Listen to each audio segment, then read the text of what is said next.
Hello guys, welcome back to the learning lounge. આપણે જે રીતે હાઈકોર્ટ ડિવાઇસોનું સિલેબસનું આખું એક્સપ્લેનેશન જોવે એ જ રીતે ઘણા બધાના સ્ટુડન્ટના ડિમાન્ડ પરથી આપણે હાઈકોર્ટ બેલિફના સિલેબસનું એક્સપ્લેનેશન જોવા જઈ રહ્યા છીએ.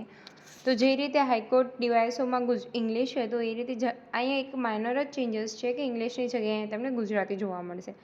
So let start. આપણે 20 દિવસ પહેલાં આવેલો છે સિલેબસ, એટલે તો પેનિક થવાની જરૂર નથી. લાઇન બાય લાઇન આખો તેને પાર્ટ કરીને જોઈએ કે સિલેબસમાં શું કહેવા માંગે છે. Okay, let's start.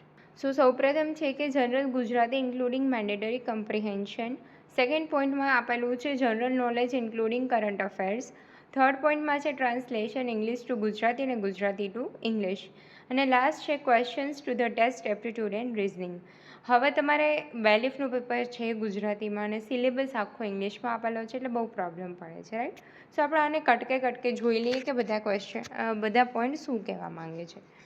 So in most competitive or academic exams, this section is designed to test your overall understanding and command of the Gujarati language. તો ઇટ ઇન્ક્લુડ્સ, તો જનરલ ગુજરાતીની અંદર શું આવશે? ગુજરાતી લેંગ્વેજનું બેઝિક હશે, મીન્સ કે વ્યાકરણ, ગ્રામર. ત્યારબાદ વોકેબ હશે, શબ્દકોશ જે હોય, સિનોનેમ્સ, એન્ટોનેમ્સ છે, સેન્ટેન્સ કરેક્શન હશે કે વાક્ય શુદ્ધિ જે છે એ આપણે ઇંગ્લિશમાં જે રીતે એરર સ્પોટિંગ આવે એવી રીતે આમાં વાક્ય શુદ્ધિ હોય. ત્યારબાદ ઇડિયમ અને ફ્રેઝ એટલે કે પ્રયોગ આવશે, વાક્યનો પ્રયોગ. પછી આપણે જે એક શબ્દ સમૂહ માટે એક શબ્દ હોય, રૂઢિપ્રયોગ, આ બધું આવશે. પ્રોવર્બ્સ એટલે યુક્તિ, કહેવત ને એ બધું આવશે. પછી આવશે કોમ્પ્રિહેન્શન પેસેજ જે મેન્ડેટરી છે. તો આપણે પાછળ એક સાઈડમાં એક્ઝામ્પલ જોઈશું કે શું હશે કોમ્પ્રિહેન્શન પેસેજમાં. સો આગળ જોઈએ મેન્ડેટરી કોમ્પ્રિહેન્શન. તો કોમ્પ્રિહેન્શનમાં લાઈક એક પેસેજ આપી દીધો હોય છે, like it you will be have a short passage in Gujarati of 100 to 300 words and ask question based on it.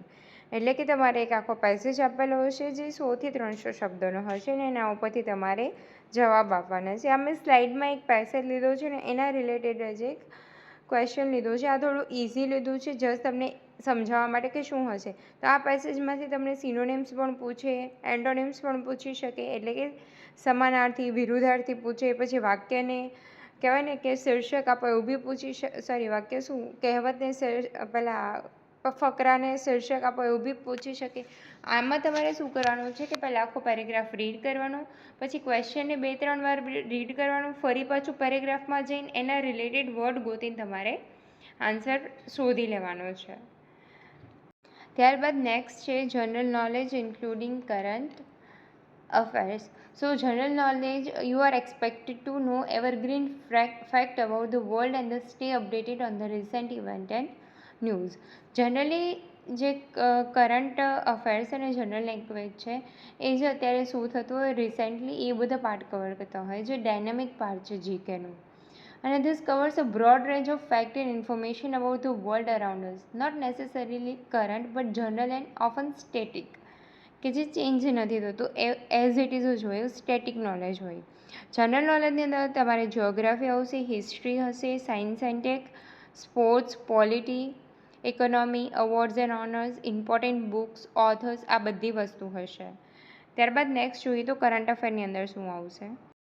Next current અફેરની અંદર રિસેન્ટ કોઈ અપોઇન્ટમેન્ટ થયું હોય, પીએમ, પ્રેસિડેન્ટ કે કોઈ કંપનીના સીઈઓની, નેશનલ અને ઇન્ટરનેશનલ ન્યૂઝ હશે, ગવર્મેન્ટ સ્કીમ હશે, તેની પોલિસી હશે, કોઈ એપ કે પોર્ટલ લોન્ચ કરેલા હોય તો એ, સ્પોર્ટ ટુર્નામેન્ટ હશે, તેના વિનર કોણ છે, કોણે હરાવેલું છે, એ બધું હશે. સાયન્સ એન્ડ ટેકનું હશે, પછી ડેટ્સ હશે, એના થીમને એ બધું હશે. ત્યારબાદ ઇકોનોમી રિલેટેડ બધા અપડેટ્સ હશે, સમિટ્સ હશે, કોન્ફરન્સ, ટ્રીટી, આ બધી જ વસ્તુ તમને જોવા મળશે.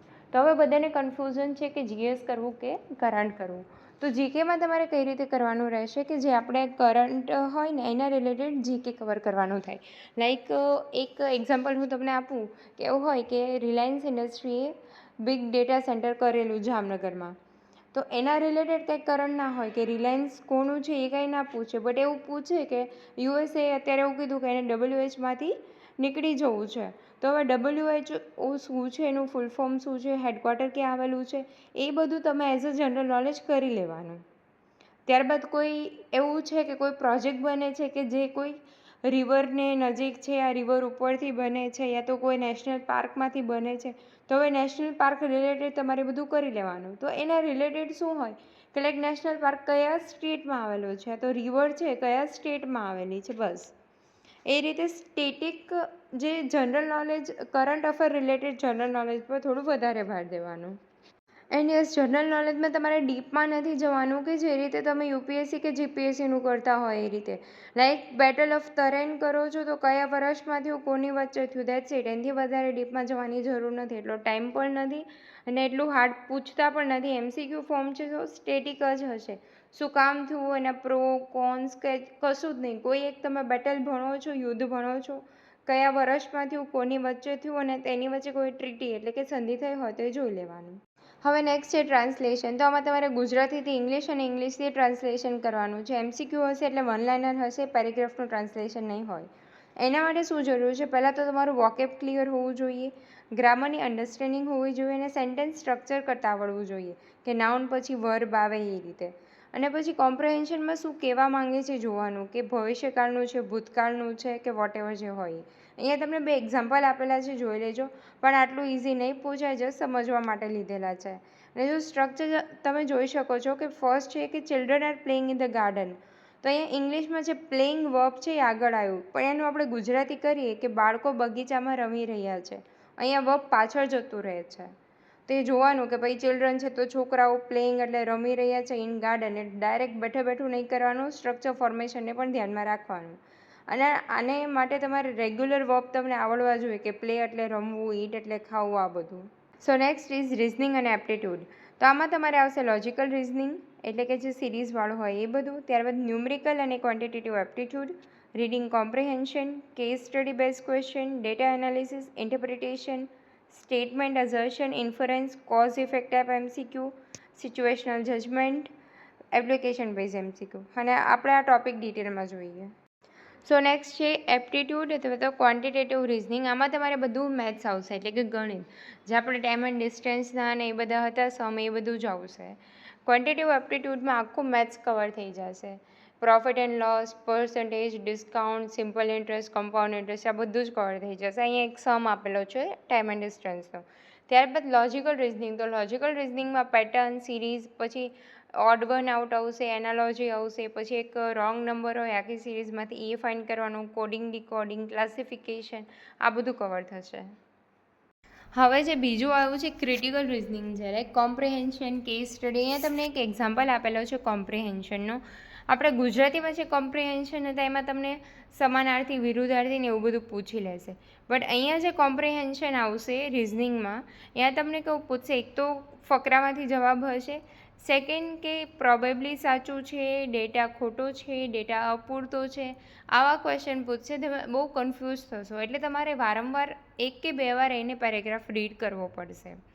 ત્યારબાદ અઝર્શન અને રિઝનિંગ.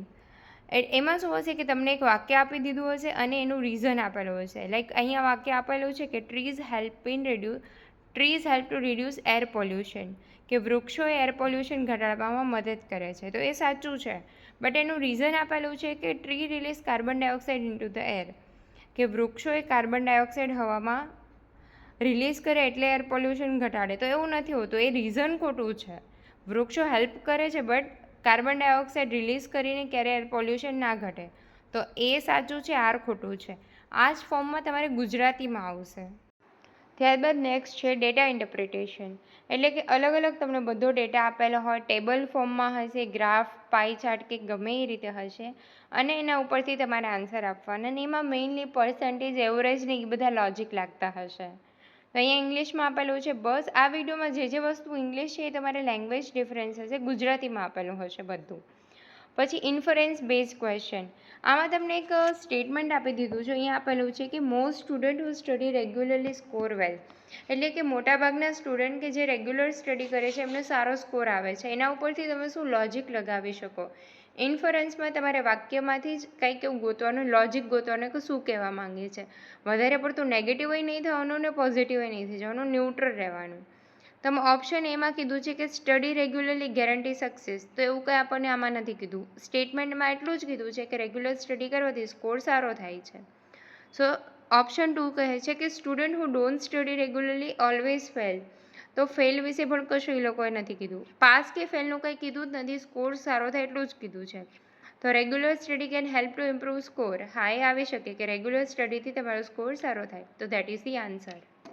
એન્ડ લાસ્ટ છે કમ્યુનિકેશન ઓર રિસ્પોન્સિવનેસ. આમાં શું હશે કે કોઈ બે માણસ વચ્ચે વાર્તાલાપ થતો હોય એ તમને આપી દીધું હોય, યા તો એક એવી કહેવાય ને રિસ્પોન્સિવનેસ એટલે કે આખી એવી ક્રિએટ કરી દીધું હોય કે તમે કોઈ ઓફિસમાં છો યા કોઈ વર્ક પ્લેસ પર છો અને તમારે આમની નામ કરવાનું છે, આખી એવી કહેવાય સિચ્યુએશન ક્રિએટ કરી દીધી હોય. લાઈક અહીંયા કીધું છે કે તમારા ટીમમેટે તમને અર્જન્ટ મેલ સેટ કર્યો એક મીટિંગ માટેનો, તો તમે શું કરશો? તમે મિટિંગમાં છો, તમને અર્જન્ટ મેલ આવેલો છે, તો તમે શું કરશો? સો ઓપ્શન એ પહેલાં એવું કીધું છે કે ઇગ્નોર કરશો, બીજામાં એવું કીધું કે તમે બીજા કોઈને ફોરવર્ડ કરી દેશો, થર્ડ એવું કીધું છે કે તમે એ મેલનો રિસ્પોન્સ આપશો અને કહેશો કે હું અત્યારે બિઝી છું યા તો હું પછી મેલ કરું, અને ફોર્થ છે કે ડિલીટ ધ મેલ.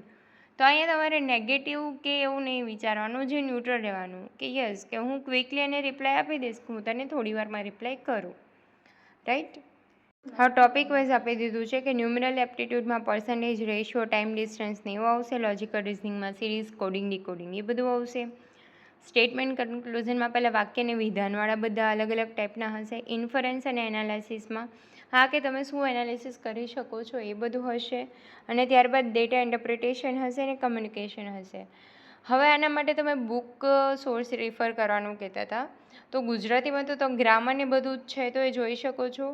અને મેથ્સના માટે વેબ સંકુલની બુક છે કે જેમાં આપેલું છે.